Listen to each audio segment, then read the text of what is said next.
नमस्कार, जय जोहार। चलिए देखते हैं झारखंड की 25 फटाफट बड़ी खबरों को। पर इससे पहले आप वीडियो को कहां से देख रहे हैं, कमेंट में बताना बिल्कुल न भूलें। झारखंड के 17 जिलों में धुंध बारिश को लेकर आईएमडी का आया अपडेट। झारखंड में एक तरफ जहां बादल छाए रहने से रात में कनकनी से थोड़ी राहत मिली है, तो वहीं धुंध बढ़ने से दिन में ठंड का एहसास ज्यादा हो रहा है। बीते दिनों राज्य के 17 जिलों में धुंध छाया रहा, इस वजह से दिन में कनकनी बढ़ी रही। हालांकि अन्य जिलों में भी सुबह और रात के समय में धुंध का असर दिखा, लेकिन 17 जिले ज्यादा प्रभावित रहे। मौसम विभाग के अनुसार आज राज्य में कहीं कहीं बारिश हो सकती है।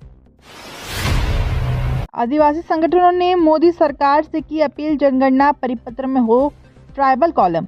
राज्य में धर्म कॉलम का विवाद अभी भी सुलझ नहीं पाया है। जनसंख्या और धर्म संस्कृति को बचाने की दिशा में संघर्ष शुरू हो गया है। आदिवासियों के लिए अलग धर्म कॉलम अब एक राष्ट्रीय मुद्दा बन चुका है। आंदोलन के लिए कभी सड़क पर उतरकर, कभी विधानसभा में अपनी आवाज उठाकर मांग की जा रही है। सोमवार को नगड़ा टोली स्थित सरना भवन में राष्ट्रीय आदिवासी इंडिजिनस धर्म समन्वय समिति के मुख्य संयोजक अरविंद उरांव, सह संयोजक राजकुमार कुंजाम और महिला नेत्री निरंजना हेरेंज टोप्पो ने मीडिया से बात करते हुए जानकारी साझा की। झारखंड के मिडिल स्कूलों को सुप्रीम कोर्ट के आदेश का इंतजार, 97% जगहों पर हेडमास्टर की कमी। राज्य के मिडिल स्कूलों को अब सर्वोच्च न्यायालय के आदेश के बाद ही प्रधान अध्यापक मिल पाएंगे। लगभग 97% मिडिल स्कूलों में प्रधान अध्यापक का पद रिक्त है। प्राथमिक शिक्षकों को ग्रेड 4 से ग्रेड 7 में प्रोन्नति देकर यह पद भरे जाने हैं, लेकिन सर्वोच्च न्यायालय ने 9 दिसंबर को एक एसएलपी के मामले की सुनवाई के बाद अंतिम आदेश आने तक प्रोन्नति के मामले में यथास्थिति बनाए रखने का आदेश दिया है। पैसा अधिनियम पर रांची में 24 दिसंबर को होगी राष्ट्रीय कार्यशाला। रांची पंचायती राज मंत्रालय के निर्देश पर झारखंड की राजधानी रांची में पैसा अधिनियम पर राष्ट्रीय कार्यशाला का आयोजन किया जा रहा है। झारखंड के पंचायती राज विभाग की ओर से कार्यशाला आयोजित की जा रही है। इसका उद्देश्य पैसा अधिनियम को लेकर लोगों को जागरूक करना है और सरकारों द्वारा इस दिशा में की गई पहल से उन्हें अवगत कराना है। इस राष्ट्रीय कार्यशाला में झारखंड के पंचायती राज मंत्री दीपिका पांडेय सिंह, पंचायती राज मंत्रालय के सीनियर अफसर समेत कई गणमान्य मौजूद रहेंगे। हेमंत सोरेन इस दिन जारी करेंगे मैया सम्मान योजना की 2500 रुपए की पहली किश्त। झारखंड के मुख्यमंत्री हेमंत सोरेन जल्द ही मैया सम्मान योजना की 2500 रुपए की किश्त जारी करने वाले हैं। इस बाबत संभावित तारीख भी सामने आ गई है। पहली बार कहा गया है कि 28 दिसंबर को मुख्यमंत्री हेमंत सोरेन मैया सम्मान योजना की 2500 रुपए की पहली किश्त जारी करेंगे। झारखंड में नकली कॉल गर्ल बन लड़कों की जेब पर हमला। साइबर ठगों से ठगी के लिए हर दिन नए नए हथकंडे अपनाए जा रहे हैं। इन दिनों झारखंड के धनबाद के युवाओं को फंसाने के लिए साइबर ठगी की नई तरकीब भी अपनाई जा रही है। हनी ट्रैप के जरिए लड़कों की जेब पर डाका डाला जा रहा है। धनबाद में इन दिनों इसकी जोरदार चर्चा है। लोकलाज के कारण हनी ट्रैप का शिकार बनने वाले लोग मामले की शिकायत पुलिस से भी नहीं कर पा रहे हैं। साइबर ठग लोगों से ठगी करने के लिए नया हथकंडा अपना रहे हैं। एमबीए सेमेस्टर 2 के विद्यार्थियों के औद्योगिकी भ्रमण का समय तय करे एनएसयूआई।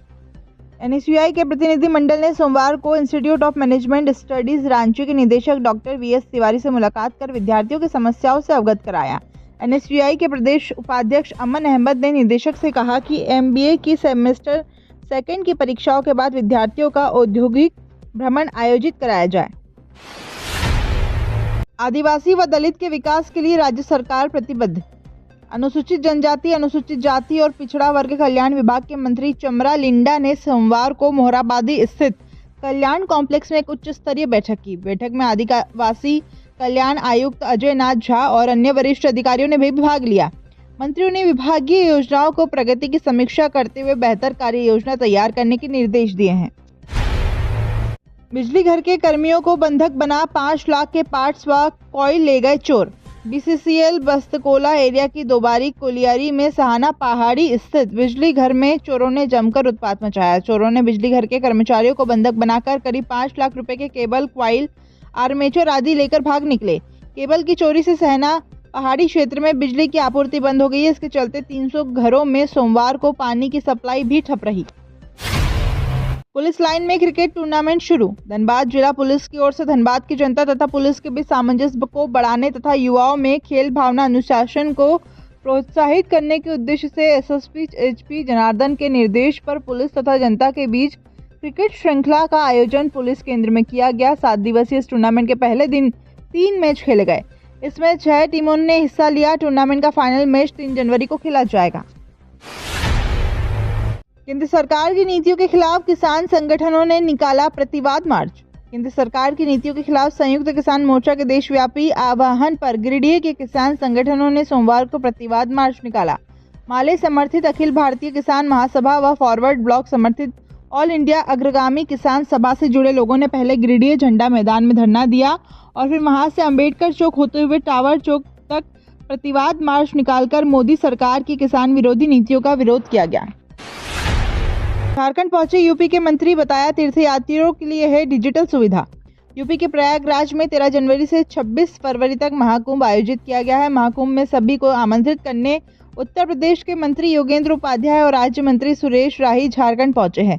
सोमवार को रांची के लालपुर स्थित होटल रेंडिव में मंत्री योगेंद्र उपाध्याय और राज्य मंत्री सुरेश राही ने प्रेस मीट कर सभी को महाकुंभ के लिए आमंत्रित किया। बांग्लादेश ने की शेख हसीना को प्रत्यर्पित करने की मांग। बांग्लादेश की मौजूदा सरकार ने भारत से पूर्व प्रधानमंत्री शेख हसीना को प्रत्यर्पित करने की आधिकारिक मांग की है। बांग्लादेश के विदेश मामलों और गृह मामलों के सलाहकारों ने इसके बारे में बयान देते हुए कहा है कि भारत को एक डिप्लोमेटिक चिट्ठी लिखी गई है। इस मुद्दे पर भारत ने अब तक कोई आधिकारिक बयान नहीं दिया है, लेकिन संकेत साफ है कि शेख हसीना को वापस नहीं भेजा जाएगा। CBCI द्वारा आयोजित समारोह में पहुंचे पीएम मोदी जर्मनी में क्रिसमस बाजार में हुए हादसे पर जताया दुख।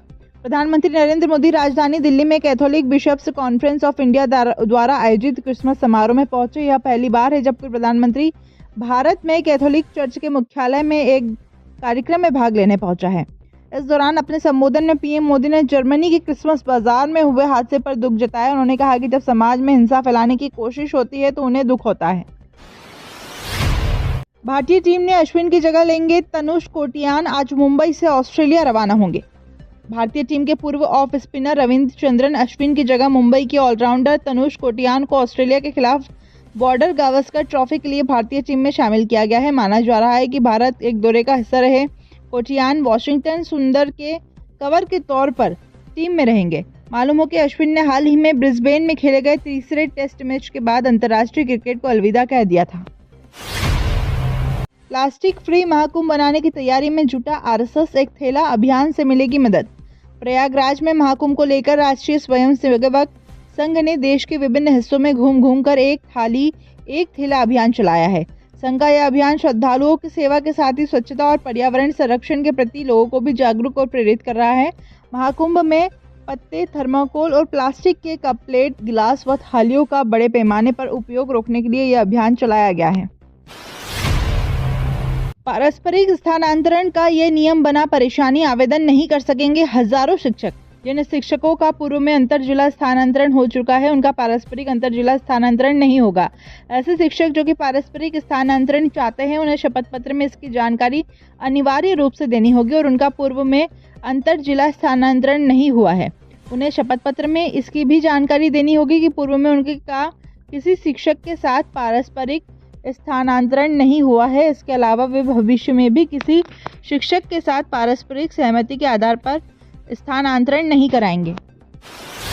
5 साल में जीएसटी मुआवजा 41,000 करोड़, झारखंड को मिले सिर्फ 14,000 करोड़। झारखंड ने केंद्र सरकार से जीएसटी मुआवजा का कम से कम 70% राशि मुहैया कराने का आग्रह किया है। राज्य सरकार के मुताबिक बीते 5 साल में राज्य का जीएसटी मुआवजा 41,000 करोड़ रुपए का है, लेकिन झारखंड को सिर्फ 14,000 करोड़ रुपए ही मिले हैं। इससे दिक्कतें आ रही हैं। राजस्थान के जैसलमेर में राज्यों के वित्त मंत्रियों के सम्मेलन में यह मुद्दा जोर शोर से उठा। मीडिया के साथ बातचीत में वित्त मंत्री राधाकृष्ण किशोर ने कहा कि राज्य सरकार को केंद्र के सहयोग की दरकार है। हम भीख नहीं मांग रहे हैं बल्कि अपना अधिकार मांग रहे हैं। संसद धक्का मुक्की कांड के सीसीटीवी फुटेज के लिए दिल्ली पुलिस ने मांगी स्पीकर से इजाजत। संसद के मकर द्वार के पास धक्का मुक्की को लेकर बड़ी खबर सामने आई है। दिल्ली पुलिस अब इस मामले में अपनी जांच को आगे बढ़ाते हुए संसद परिसर की सीसीटीवी फुटेज इकट्ठा करेगी। सूत्रों के मुताबिक दिल्ली पुलिस ने लोकसभा स्पीकर ओम बिरला से इसको लेकर अनुमति भी मांगी है। हमें चुप ही रहना पसंद, सांसदों के बीच धक्का मुक्की पर सीआईएसएफ ने कहा हमारी गलती नहीं। संसद परिसर में एनडीए और विपक्ष के सांसदों के बीच हुई धक्का मुक्की का प्रकरण पर केंद्रीय औद्योगिक बल की तरफ से बड़ा बयान आया है। डीजी श्रीकांत किशोर ने दावा किया कि सांसदों के बीच हुई घटना के दौरान उनकी तरफ से कोई चूक नहीं हुई। संसद पर हमले के बाद से हथियार ले जाने की अनुमति नहीं है। सांसदों के आरोप प्रत्यारोप पर उन्होंने कहा, जब माननीय सदस्य आरोप लगाते हैं तो सुरक्षा बल चुप रहना ही पसंद करेगा। टोल टैक्स को लेकर नितिन गडकरी ने नए साल से पहले दिया बड़ा तोहफा। टोल टैक्स को लेकर बहुत बड़ी खबर सामने आई है। मोदी सरकार ने टोल टैक्स को लेकर बड़ा फैसला किया है। केंद्रीय सड़क और परिवहन मंत्रालय ने नया नियम बनाया है। नए नियमों के तहत निजी वाहन चालकों को अब टोल टैक्स देने की जरूरत नहीं है अगर वे ग्लोबल नेविगेशन सैटेलाइट सिस्टम का इस्तेमाल करते हैं। तो इसके अलावा अगर टोल टैक्स चालक 20 किलोमीटर के दायरे में रोड का इस्तेमाल करते हैं तो उन्हें भी कोई टोल टैक्स देने की जरूरत नहीं है। 28 दिसंबर को भव्य कार्यक्रम की तैयारी में सरकार सीएम ने की बैठक। मैया सम्मान योजना की राशि 28 दिसंबर को लाभार्थियों के खाते में ट्रांसफर किए जाएंगे। इसको लेकर सरकार ने राजधानी रांची में भव्य कार्यक्रम का आयोजन करने की तैयारी की है। कार्यक्रम का आयोजन नामकुम में होगा। कार्यक्रम की तैयारियों को लेकर मुख्यमंत्री हेमंत सोरेन ने सोमवार को अपने आवासीय कार्यालय में बैठक की। जानकारी के मुताबिक मुख्यमंत्री ने अधिकारियों से कार्यक्रम की तैयारी को लेकर जानकारी ली। सूत्रों के मुताबिक 3 लाख से अधिक लाभार्थियों को रांची लाने की तैयारी की जा रही है। झारिया में अवैध लॉटरी के धंधे को लेकर बीच सड़क पर जमकर मारपीट। झारिया के सुदामदिया थाना क्षेत्र के मोहन बाजार में सोमवार को अवैध लॉटरी के धंधे को लेकर लॉटरी टिकट विक्रेता और मकान मालिक के पोते के बीच जमकर मारपीट हो गई। बस सड़क पर हुई मारपीट में जमकर लात घुसे चले। स्थानीय लोगों ने बीच बचाव कर दोनों को काफी समझाने की कोशिश की। अंत में लोगों ने घटना की सूचना सुदामदिया थाना को दी।